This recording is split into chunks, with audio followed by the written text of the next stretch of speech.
जय मसीह, praise the Lord. आप सब कैसे हैं? और प्रभु के आशीष से परमेश्वर ने हम सबको अच्छे से रखा और आज मिलाया और सही सलामत लेके आए। इस कोरोना काल में भी हम सबको परमेश्वर ने बचाया है, इसलिए परमेश्वर का बहुत बहुत धन्यवाद है। और आप सबका भी बहुत बहुत दिल से तहे दिल से धन्यवाद है कि आप लोग भी बहुत अच्छे हैं और परमेश्वर ने आप सबको भी एकदम चंगा भला रखा है, इसलिए परमेश्वर का बहुत बहुत धन्यवाद है। और आप लोग हमें ऐसे ही सपोर्ट करते रहिए और सपोर्ट के लिए मैं आप लोगों को बहुत बहुत धन्यवाद करता हूँ। आज मैं जब बाइबल पढ़ रहा था तो मुझे एक चीज़ मिली, वो चीज़ मैं आप लोगों के बीच में आज शेयर करना चाहता हूँ और बहुत इंटरेस्टिंग है, बहुत मज़ा आएगा, बहुत अच्छा लगेगा। और अगर आप लोगों को अच्छा लगे तो प्लीज़ इसको लाइक कीजिए, शेयर कीजिए, कमेंट कीजिए और हमारे चैनल को सब्सक्राइब कीजिए। और हमारी एक छोटी सी कोशिश है आप लोगों के बीच में ये वीडियो लाने की और ये छोटी छोटी बातें, छोटी छोटी वचन आप लोगों के बीच में शेयर करना मुझे बहुत अच्छा लगता है। इसलिए हम सब ये कोशिश करते हैं कि आप लोगों के बीच में ये पेशकश करें। और आज जो मैं लाया हूँ सच में बहुत इंटरेस्टिंग है, बहुत मज़ा आने वाला है। तो आइए हम उसको देखते हैं कि वो आखिर में है क्या और ऐसा क्या इंटरेस्टिंग है उसमें, है ना। आज हम उसके ऊपर थोड़ा चर्चा करेंगे। और जैसे कि मैंने पहले कहा है कि आप लोगों को अगर अच्छा लगा तो प्लीज़ और प्लीज़ हमें कमेंट बॉक्स में कमेंट करके बताइए। मेरा व्हाट्सएप नंबर रहता है डिस्क्रिप्शन में और स्क्रीन पे भी, पर आप लोग व्हाट्सएप पे नहीं, मुझे कमेंट बॉक्स में, यूट्यूब की कमेंट बॉक्स में कमेंट करके बताइए कि आप लोगों को हमारा वीडियो कैसा लगता है, जो हमारा टॉपिक है वो कैसा लगता है। तो आज की मज़ेदार बात यह है, मार्क 7:15 में लिखा है, मैं पढ़ रहा था, मुझे बहुत अच्छा लगा ये। जब मैंने पढ़ा तो मुझे ऐसा लगा कि क्यों ना इसके ऊपर एक वीडियो बनाया जाए, है ना। तो मार्क 7:15 में ये लिखा है, जो भी तुम खाओगे और जो भी तुम पियोगे वो तुम्हें अशुद्ध नहीं करता है। शरीर में जाने की बात हमें वो अशुद्ध नहीं करता है। तो जब भी मैंने ये चीज़ पढ़ा, हाँ यार ये तो बहुत अच्छा है। हम जो भी कुछ खाते, जो भी कुछ पीते, उससे हमें, हमारे शरीर को ये अशुद्ध नहीं करता है। और लिखा गया है, जो आप खाते हो, जो आप पीते हो, वो अपने शरीर में जाने के बाद वो अपनी अपनी रास्ते निकल जाती है। मैं, आप समझ रहे मैं क्या कहना चाहता हूँ। तो ये यहाँ पे ऐसा लिखा है, तो मैंने सोचा कि हाँ ये तो अच्छी बात लिखी है, लेकिन एक इसमें एक इंटरेस्टिंग बात है। इसमें कहा गया है कि जो भी तुम खाओगे और पियोगे उससे तुम्हारे शरीर को ये अशुद्ध नहीं करेगा। तो इसमें एक पॉइंट आता है। पॉइंट ये है कि आज की तारीख में आप सब जानते हैं, हमारे पूरी दुनिया में बहुत सी चीज़ें फैली हुई है, जैसे बीड़ी, सिगरेट, गुटखा, दारू, ड्रग्स, गांजा, बहुत सारी चीज़ें फैली हुई है। तो मैं उन भाइयों के लिए या फिर उन बहनों के लिए खास ये बात कहना चाहता हूँ, ये जो लिखी गई बातें हैं कि जो आप खाओगे या पियोगे इससे आपकी शरीर अशुद्ध नहीं होगा। आप यही सोच रहे होंगे कि ये भी हम खा सकते हैं, ये भी हम पी सकते हैं, लेकिन उसके लिए भी पवित्र शास्त्र में एक लाजवाब वाला जवाब है, एकदम करारा वाला जवाब है। वो मैं आप लोगों को सुनाऊंगा और आप लोग उसको सुनिए और आप लोग ध्यान लगाए और कान लगा के सुने कि परमेश्वर का वचन उसमें क्या कहता है। वो जो बात है मैंने कही, मैंने नहीं की, ये पवित्र शास्त्र में लिखी हुई है। तो मैं बस कोशिश कर रहा हूँ आप लोगों के बीच में छोटी छोटी गलतफहमी दूर करने की। और मैं तो इतना बड़ा बुद्धिमान हूँ नहीं, लेकिन परमेश्वर ने मुझे जितना सिखाया है मैं उतना कोशिश कर रहा हूँ कि आप लोगों के बीच में ये बातें मैं रख सकूँ। तो यहाँ पे जो लिखा है बात, कहता है पवित्र शास्त्र कि तुम जो भी चीज़ खाओगे, जो भी कुछ पियोगे, वो तुम्हें अशुद्ध नहीं करता है। लेकिन उसके बाद जो मैंने बातें बताई, जो ड्रग्स वगैरह, दारू, शराब, बीड़ी, सिगरेट, इन सारी चीज़ों के बारे में मैंने आपको बताया है, तो उसके बारे में मैंने अभी आपको बताना है कि आप लोग सुनिए उसमें क्या लिखा है। पहला कोरिन्थियों 3:16 और 17 में लिखा गया है उसका जवाब। उसका जवाब यह है कि परमेश्वर की शास्त्र यानी कि पवित्र शास्त्र में यह लिखा है कि क्या तुम्हें नहीं पता कि तुम्हारी जो शरीर है वो परमेश्वर का मंदिर है। अब परमेश्वर का मंदिर जब कहा गया है भाई, तो यहां पे सोचिए एक छोटा सा एग्जांपल, क्या आप चाहेंगे आपके घर पे बहुत सारा कचरा कूड़ा जमा करना? आप चाहेंगे? कभी नहीं चाहेंगे। क्यों? आप हमेशा चाहेंगे कि आपका घर साफ सुथरा रहे और अच्छे से रहे, और जब लोग आए आपके घर को देखने तो वो आपके घर की तारीफ करें। इसकी जो बातें हैं मैं वो आपको बताना चाहता हूं। बात यह है कि पवित्र शास्त्र में लिखा है जो तुम्हारा शरीर है वो परमेश्वर का मंदिर है, और उसमें लिखा गया है जो इस मंदिर को नष्ट करेगा परमेश्वर उसे भी नष्ट करेंगे। तो आप बताइए, जो पहले हमने पढ़ा था मार्कुस के किताब में जो लिखा गया था, जो तुम खाओगे जो तुम पियोगे उससे तुम्हारा शरीर अशुद्ध नहीं होगा।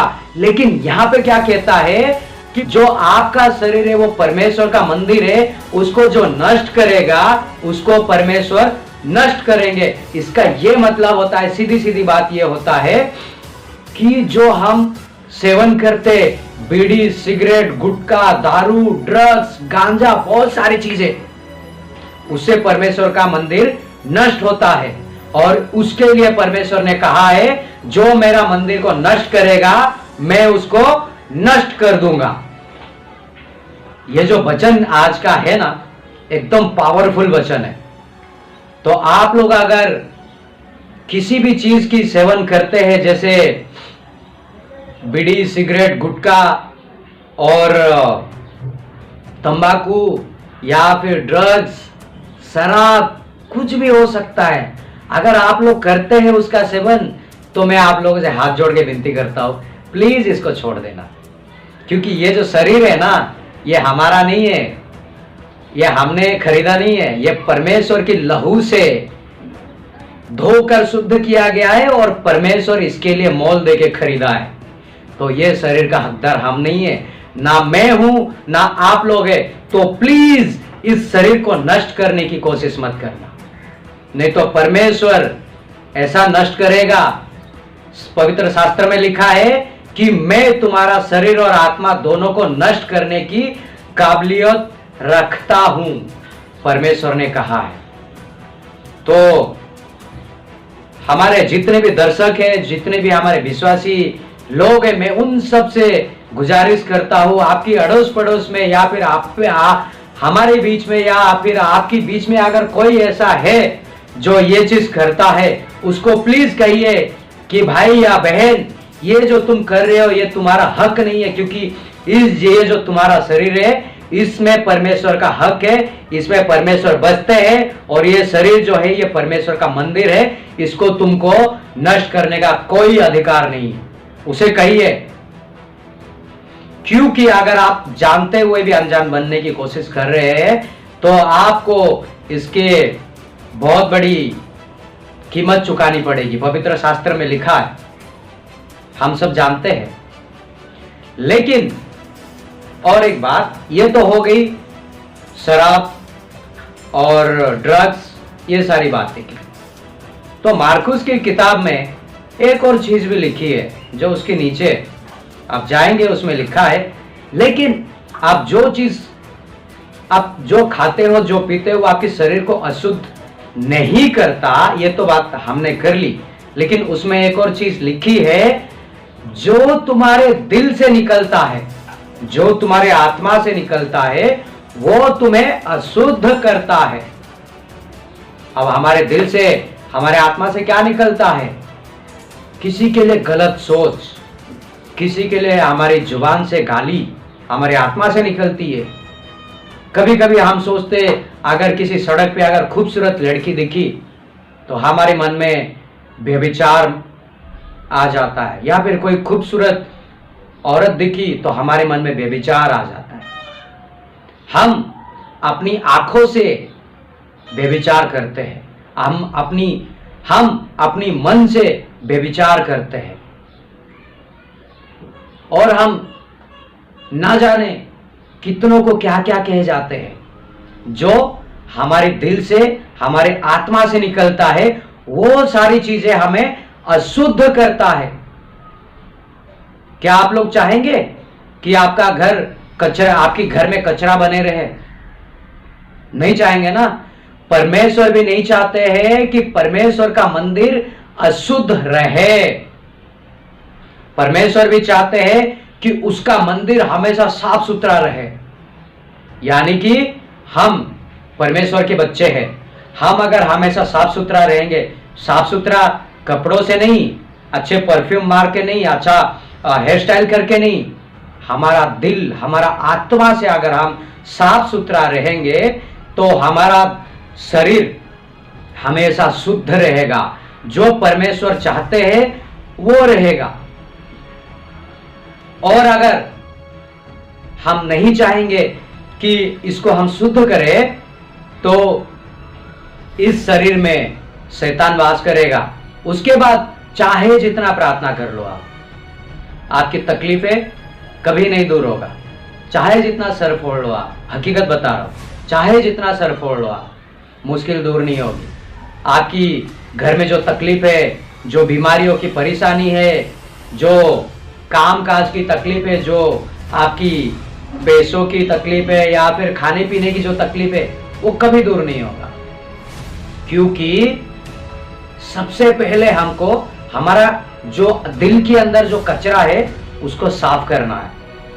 हमारे मन में जो बातें हैं, हमारे पड़ोसियों के लिए जो हम हमेशा एक दुश्मन की नजर से देखते हैं, उनको भला बुरा कहते हैं, उनको हमारे अपनों के लिए, हमारे भाई बहनों को और हमारे रिश्तेदारों को या फिर अन्य अन्य लोगों को जो हम बात करते हैं, हम उनके बारे में जो गलत सोचते हैं, वो सारी चीजें हम जिस दिन सोचना बंद करेंगे, वो सारी चीजें हम जिस दिन कहना बंद करेंगे, तो परमेश्वर सच में इस मंदिर को पवित्र करेगा।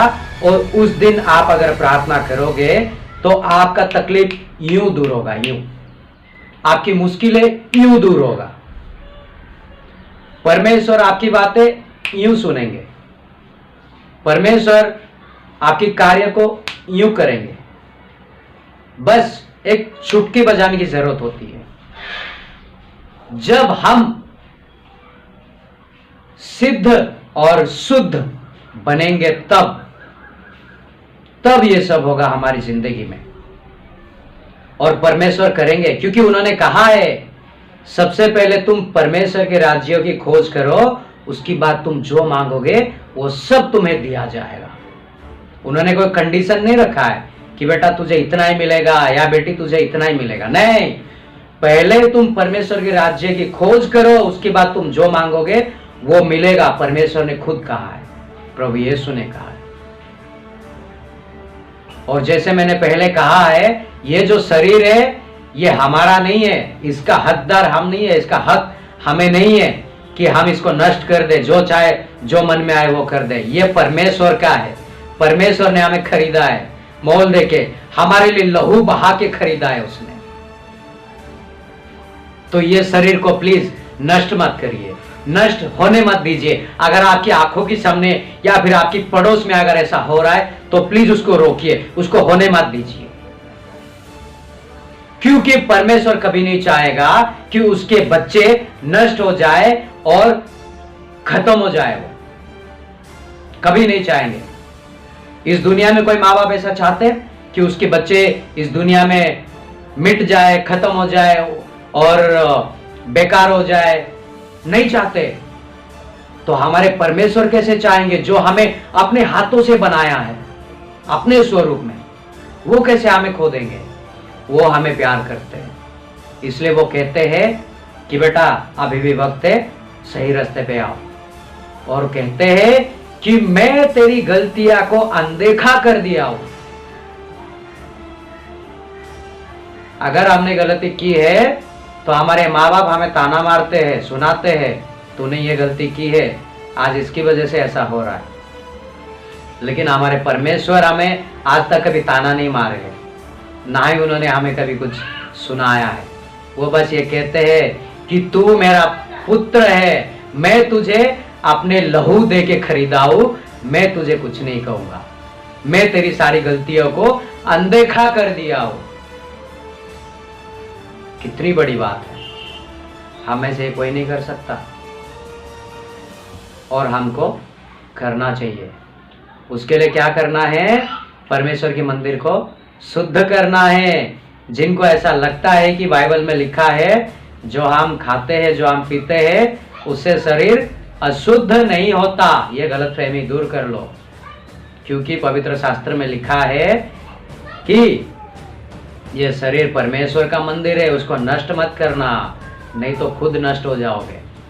परमेश्वर की छड़ी में ना कभी आवाज नहीं होती है। और हमारा परमेश्वर सच में बहुत भला है, वो किसी को दंड नहीं देता।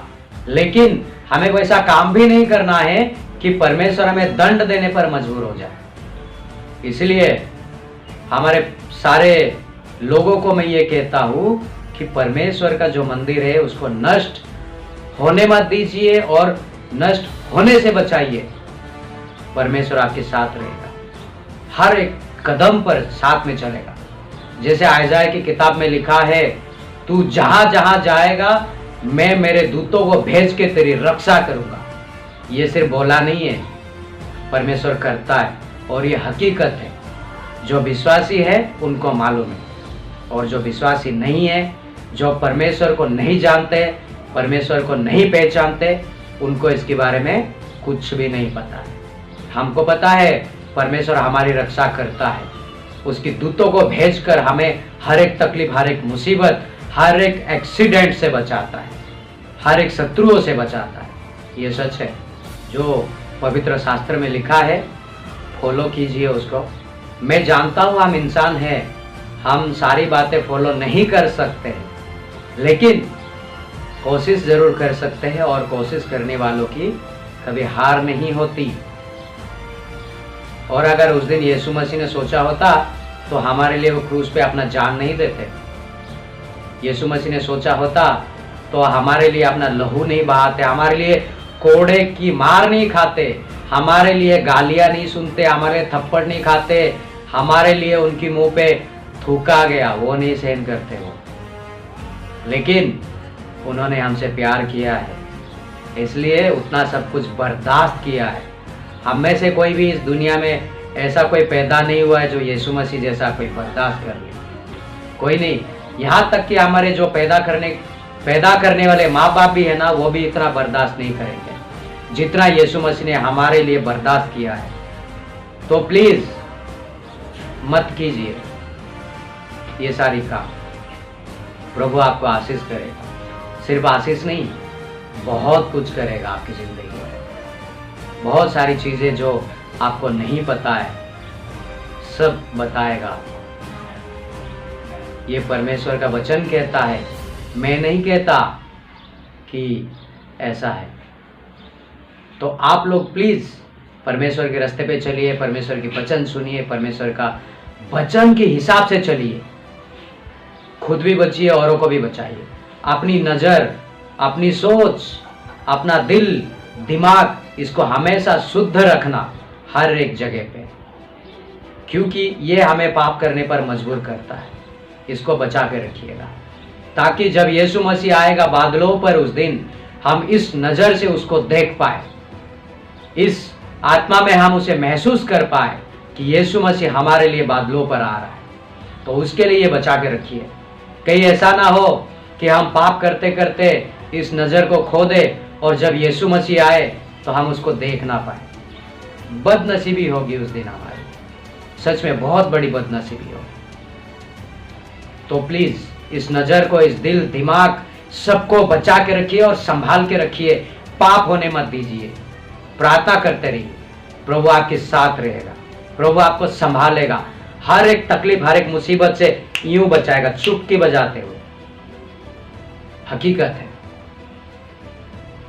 ये जो वचन मैंने आज लिया है मुझे बहुत अच्छी लगी, बहुत खूबसूरत लगा। मैंने सोचा क्यों ना ये सिर्फ मेरे अकेले तक की क्यों रहना है, औरों को भी सुनाओ। परमेश्वर ने जैसे कहा है, जाओ दुनिया की कोने कोने में जाओ, मेरे नाम का सुसमाचार बांटो और मेरे नाम का चेला बनाओ। तो मैं सारी दुनिया में तो नहीं जा सकता, लेकिन यहाँ पे बैठे बैठे सारी दुनिया में पहुंचने की मैं कोशिश कर रहा हूँ। अगर आप लोग चाहेंगे तो यह हमारी कोशिश मुमकिन हो सकता है, क्योंकि परमेश्वर कहता है एक विश्वासी के लिए ऐसी कोई भी चीज नहीं है जो नामुमकिन हो। एक विश्वासी के लिए सब मुमकिन हो सकता है। तो यह आप सबके जरिए से मुमकिन हो सकता है। और मैं आप सबको धन्यवाद करता हूं। आप सबने हमारी इस प्रीच को सुना, आप लोगों को पसंद आया होगा, उम्मीद करता हूं मैं। और अगर पसंद आया तो मुझे प्लीज़ कमेंट बॉक्स में कमेंट करके बताइए। मैं और नेक्स्ट एपिसोड में आप सबको मिलूंगा एक कुछ और अनोखा, हमारे पवित्र शास्त्रों में से कुछ अनोखा, कुछ जबरदस्त, कुछ लाजवाब ऐसी वचन लेके। और अगर कहते कहते कहीं मेरी गलती हो गई, कोई मिस्टेक हो गई, तो मुझे माफ़ कर दीजिए। एक छोटा भाई या जो आपको मन में आए वो समझ के मुझे माफ़ कर दीजिए, क्योंकि मैं कोई बहुत बड़ा बुद्धिमान नहीं हूँ। जो परमेश्वर ने मुझे सिखाया है मैं वो कोशिश कर रहा हूँ, क्योंकि मुझे परमेश्वर का भूख है, इसलिए मैं कर रहा हूँ। और आप लोगों को भी भूख होगा तो आप लोग भी करेंगे। तो ये थी आज की वचन परमेश्वर का, पवित्र शास्त्र में से था। आपके दोस्तों में से जिन जिन को आप जानते हो सबको शेयर करिए वचन, सबको बचाइए प्रभु यीशु के नाम से। जिस दिन जब प्रभु यीशु आएंगे बादलों पर हमें लेने के लिए, तो हम फक्र से कह सकते हैं कि परमेश्वर मैंने 10 जिंदगी बचाई है, ताकि हमारी वजह से वो जिंदगियां बच जाए, है ना। धन्यवाद आप सबका। आप सब ऐसे ही बने रहिए हमारे बीच में, और आप लोगों का प्यार के लिए बहुत बहुत धन्यवाद है। लेकिन जाते जाते मैं आप सबको एक टास्क यानी एक चैलेंज देके जाना चाहता हूँ। जो मुझे कमेंट बॉक्स में कमेंट करके बताएगा वो टास्क के बारे में, वो चैलेंज के बारे में, मैं उनका नाम हमारे नेक्स्ट एपिसोड में लूँगा। हो सकता है तो वो अपना एक फ़ोटो मुझे हमारे व्हाट्सएप पे सेंड करे। मैं इस वीडियो के दौरान उनका फ़ोटो भी दिखाऊंगा। लेकिन जो उस टास्क का सही जवाब देगा, सही आंसर देगा, सिर्फ उसी का फ़ोटो दिखाया जाएगा और उसका नाम लिया जाएगा। तो टास्क ये है, जॉन 13 का 34 में लिखा है कि मैं तुम्हें एक नई आज्ञा देता हूं कि जैसे मैंने तुमसे प्यार किया है कि तुम औरों को भी वैसे प्रेम करो। मैं ये जानना चाहता हूं, हमारा टास्क ये है कि परमेश्वर ने, प्रभु यीशु ने हमें किस तरह का प्रेम किया, कैसा प्रेम किया, कैसा प्यार किया, वो मुझे आप लोग कमेंट करके बताइए कमेंट बॉक्स में। व्हाट्सएप पे नहीं, कमेंट बॉक्स में, यूट्यूब की कमेंट बॉक्स में मुझे कमेंट करके बताइए कि प्रभु यीशु ने हमसे कैसा प्रेम किया, किस तरह का प्रेम किया, जो वो हमसे कहते हैं कि तुम अपनों से भी प्रेम करो। तो ये थी आज की टास्क, और मुझे बहुत खुशी होगी, और बेसब्री से मैं इंतजार करूंगा आप लोगों की जवाब का। तो प्लीज मुझे जवाब बताइए, और अगर कोई सही आंसर देता है तो मैं बहुत खुश हो जाऊंगा। सच में मैं आप लोगों को कुछ दे तो नहीं पाऊंगा, लेकिन मैं बहुत खुश हो जाऊंगा। और सही जवाब मैं आप लोगों को अगले वीडियो में डेफिनेटली दूंगा। अगर कोई बताते हैं, अगर कोई नहीं बताते, तो भी नेक्स्ट एपिसोड में मैं आप लोगों को सही जवाब दूंगा। और मैं इसके लिए बहुत बेसब्री से इंतजार कर रहा हूँ आप सबका, कि आप लोग प्लीज प्लीज प्लीज प्लीज मेरे इस टास्क का जवाब दीजिए। बहुत मजा आएगा, क्योंकि हमको पवित्र शास्त्र में क्या लिखा है जानना भी बहुत जरूरी है ना। और जो टास्क है वो जॉन 13 का 34 में लिखा है। आप पढ़िए, उसको रट्टा मारिए, जो भी करना है करिए आप, पर मुझे वो टास्क का जवाब चाहिए कि परमेश्वर ने हम किस तरह परमेश्वर ने हमें किस तरह का प्रेम किया है, जो वो कहते हैं कि तुम अपनों से भी वैसा प्रेम करो। आज के लिए इतना है, फिर मिलेंगे नेक्स्ट एपिसोड में। मैं आप सबका बेसब्री से इंतजार करूंगा अगले एपिसोड के लिए। और तब तक के लिए सुरक्षित रहिए, अच्छे से रहिए, अपनों का ख्याल रखिए, अपनों से प्यार करिए। इस कोरोना काल में कुछ अगर इमरजेंसी काम होता है तो घर से निकलिए और मास्क पहनिए, सैनिटाइज़र का यूज़ कीजिए और गवर्नमेंट के रूल्स को फॉलो कीजिए। जो हमारे लिए मेहनत करते हैं, जो हमारे गवर्नमेंट हो गए, पुलिस कर्मचारी हो गए, बीएमसी के लोग हो गए और बहुत सारे लोग हो गए, उनकी सहायता कीजिए, उनकी रूल्स को फॉलो कीजिए, उनके साथ साथ चलिए। और हमारे भारत देश में सबसे ज़्यादा कोरोना फैला हुआ है, उसके लिए हम सब प्रार्थना करेंगे, हम सब करते हैं और आप लोग भी करिए, ताकि हमारे भारत देश में से इस कोरोना की नामो निशान मिट जाए, ख़त्म हो जाए। क्योंकि कामकाज बंद है और दुकान वगैरह बंद है, मार्केट बंद है, लोगों को बहुत तकलीफ़ें हो रही है, ट्रैवलिंग में तकलीफ़ें हो रही है, खाने पीने में तकलीफ़ हो रही है। इसलिए हमारा आप सबसे रिक्वेस्ट और विनती है, हाथ जोड़ के प्लीज़ गवर्नमेंट के रूल्स को फॉलो कीजिए। पवित्र शास्त्र में भी लिखा है कि अपना गवर्नमेंट के रूल्स को फॉलो कीजिए, गवर्नमेंट की बातों को मानिए। तो हम विश्वासी लोग हैं, हम अच्छे लोग हैं, हम परमेश्वर के लोग हैं, तो हम गवर्नमेंट के रूल्स को फॉलो भी करेंगे, उनके रास्ते पे चलेंगे और बेवजह कहीं गर्दी नहीं करेंगे। क्योंकि गवर्नमेंट ने 144 जारी कर दिया है, जहाँ पे 5 से ज़्यादा पब्लिक देखा जाएगा तो वहाँ पे वो लाठी चार्ज कर सकते हैं। तो प्लीज़ गवर्नमेंट की मार ना खाइए, पुलिस वालों की। अपने आप को बचाइए कोरोना से और खुश रहिए, सुरक्षित रहिए, स्वस्थ रहिए। परमेश्वर आप सबको आशीष करे, हर एक तकलीफ, हर एक मुसीबत से बचाए आप सबको, आप सबके परिवार को बचाए, आपके अड़ोस पड़ोस को बचाए और आपकी ज़िंदगी को एक खुशहाल बना के रखे और आपकी ज़िंदगी में खुशियों की भरपूर ला दे परमेश्वर और आप सबको बचा के रखे। धन्यवाद आप सबका।